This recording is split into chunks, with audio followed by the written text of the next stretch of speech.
Hey everybody, how's it going? So I realize that my office is a bit of a mess right now, so this is not the best time to do this type of video.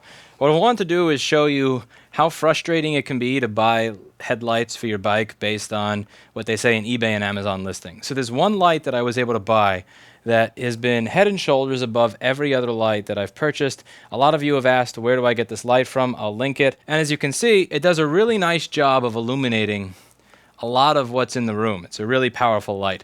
And this light used to be about $15 on eBay. They made it $40 now. I think it's like 40 bucks. You have to buy two at a time. But the main problem is that you have to buy it from China.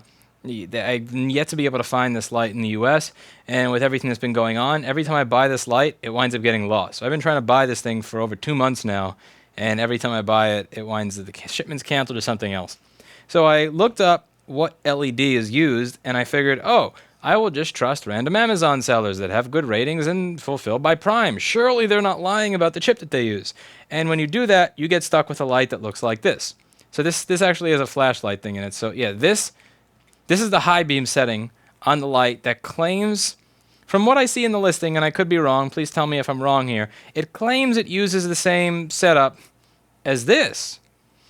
And that's just insane to me because, yeah, like this versus this, it's not even close to the same thing. On the camera over there, I have it set to static exposure and static ISO. So the ISO and the exposure are not going to be going up and down. They're set. So what you're seeing there are just the differences in illumination between this light that at one point in time you could buy for $15 on eBay, and this piece of crap over here.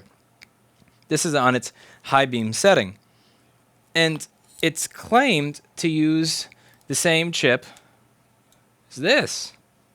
Also, for inquiring minds, I did make sure that I tried it with more than just the 12 volts that it is rated for. I went up to 36 volts on my bench power supply and even all the way up to 36 volts with it set at a 5 amp current limit. It would just draw less amperage as you went up in voltage, as you would expect. The brightness doesn't actually change there. And the funny thing is that this light costs more money than this light when I originally got it, which is crazy. So if any of you know how it is, I don't even mind spending more money. I'm cool spending more money. How do I find this light again? I'm going to picture it in the screen there, because this is honestly the best headlight I've ever gotten for a bike before, and I'm really sad at the fact that I can't buy it anymore because due to everything that's going on right now, every time I hit buy it now on eBay and I buy this light, it winds up getting lost in shipping after over a month, and it just kind of makes me sad because I really don't want to be stuck on the road with this piece of,